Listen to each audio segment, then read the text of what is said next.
Hello, my lovelies. I'm Sinead, and welcome. This last week, we had a video, if you can see behind me right there, of the boys painting the fairy house. That was fun. It's a little laugh and very short video. And then let's see, on Friday, we got a surprise video of the more pottery. Joey made salt cellars that are kind of froggish in their appearance. And that's an interesting, she gave some explanation, and it was an interesting little video. So if you haven't seen it, go check it out. On Monday, I gave an update on Sara the sheep, and she is what we're going to be, her clothing is what we're going to be working on today. Because yesterday, as I was working on it, I decided to add the trim that matches the lace that I'd also hand knit, and it won't go through my machine. So it's totally a hand sewing project. So that's what we're gonna do. And I'll turn the camera around and let's get started. As you can see here, I've got one piece of it stitched on.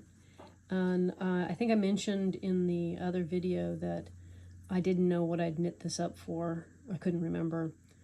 Totally true. I am only guessing here that I knit it up to make a camisole or something.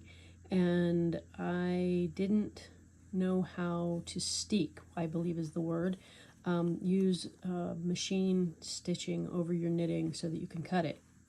And I kind of just set it aside because I wasn't sure what to do with that, how to make use of these pieces when they weren't exactly knit to the right length. And of course, when you're knitting something up, you're making it, custom to your size, so the instructions don't really cover that.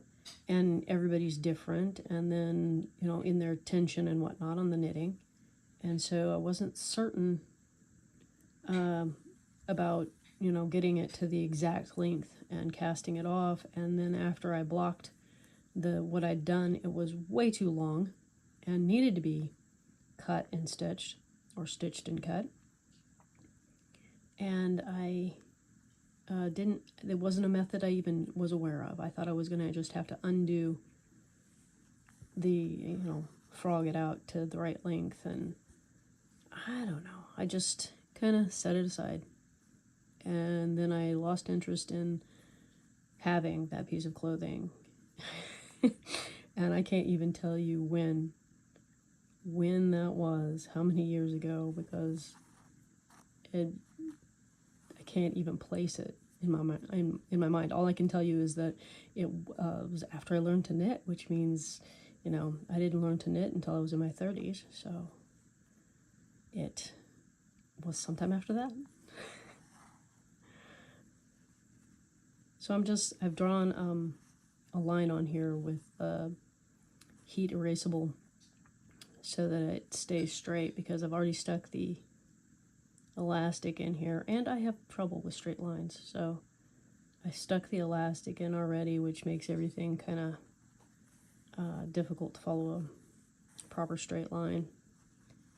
And so we've got a guide.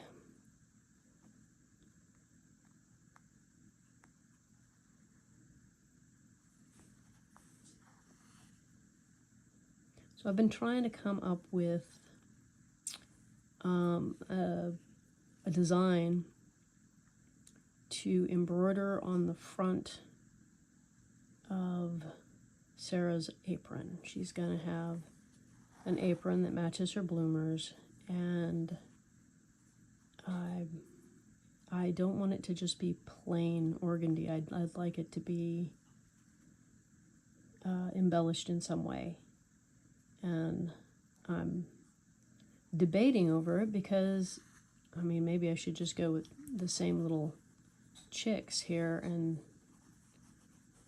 put them on that. That might be the best answer. I was thinking floral, but just trying to draw the whole design together. Maybe little chicks would be totally the right answer. This is a reproduction of this fabric. It's a reproduction flour sack. And it's one of those designs that doesn't have a right side up. You know, they've printed all these little characters on here, but it doesn't have a right side up, so it doesn't have an upside down either. And I guess I always, just my eye is always drawn to the ones that are upside down, so it always looks like the fabric's upside down. And I'm hoping that other people see it as right side up, that their eye goes right to the ones that are right side up instead of the ones that are upside down. Because I find it disconcerting. We have to just consciously go over and look at the ones that are sitting in the right direction for our equilibrium, I guess, is what's being irritated. Anyway, I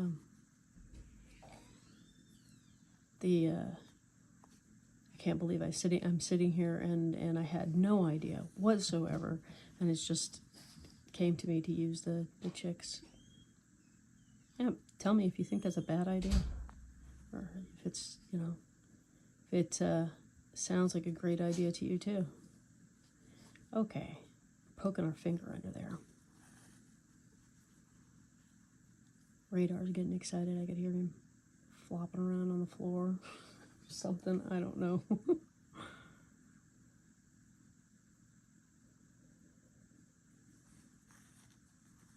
He keeps coming in here and checking on me and then going back out. I think somebody's got food.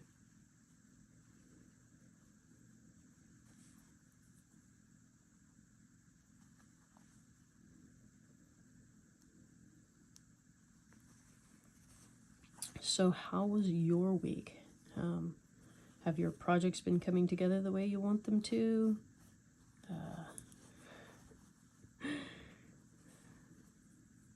Are you struggling with, what I'm hearing is that everybody's having, well, not everybody, but a lot of areas are having some really foul weather. Extreme, I guess, would be a way to describe it. We've had a lot of rain, definitely, and heavier than, I guess, what is considered normal. But from where we're at, it's not been disturbing or anything like that. It's just wet, very wet. In fact, our seasonal pond isn't even that high. I guess we had enough inordinately dry weather that it isn't up above or eking out of its banks any more than usual. One day we'll get the right drainage across the driveway and we won't probably even notice it. The water. It normally is across the road or across the driveway.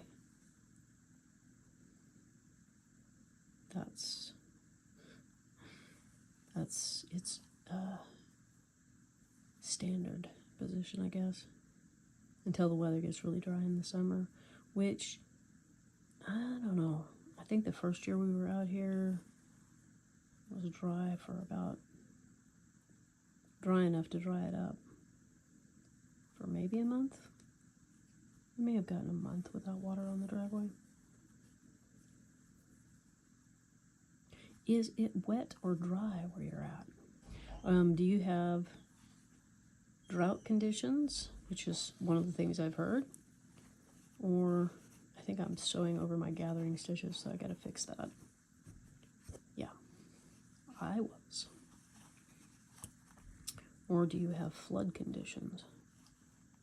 Which seems to be the other option. Flooding or drought.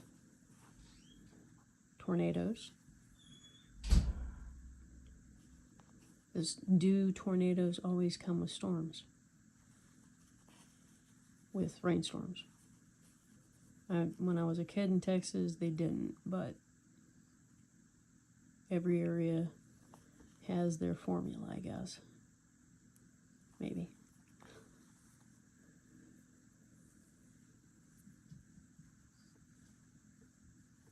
I'm getting to the end here.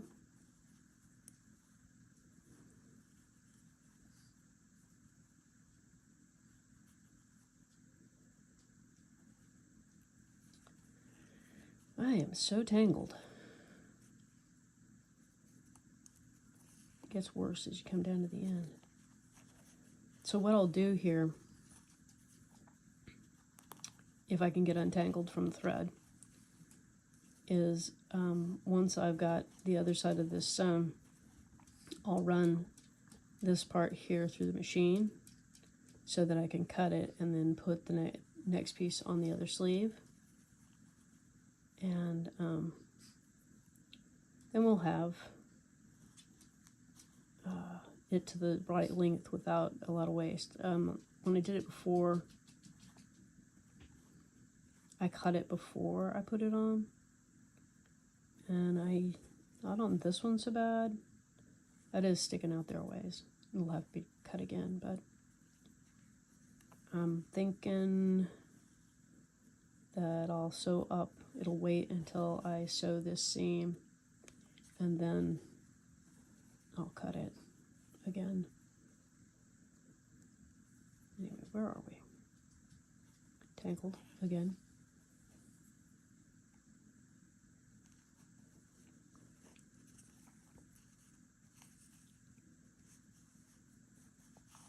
So I like to knot it at the end of the side so we don't run into any inordinate pull, you know, so I don't accidentally pull it as I'm going up the other side.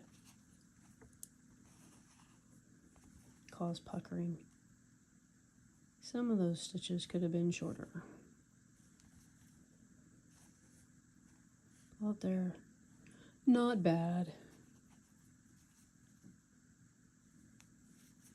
So I had the line on the one side, so that means that we should be lined up, and I should be able to just do the stitching on this side without it being a problem. It's not going to move. This trim didn't, well, it's kind of, the words are not coming forward. And I just unthreaded. I don't know if there's enough contrast over here for re-threading the needle. Ooh, I got it.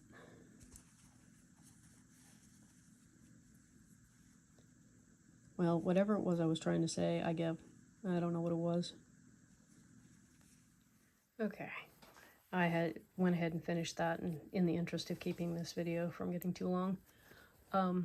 Here is 2 lines of machine stitching that I was talking about, and this still gets me.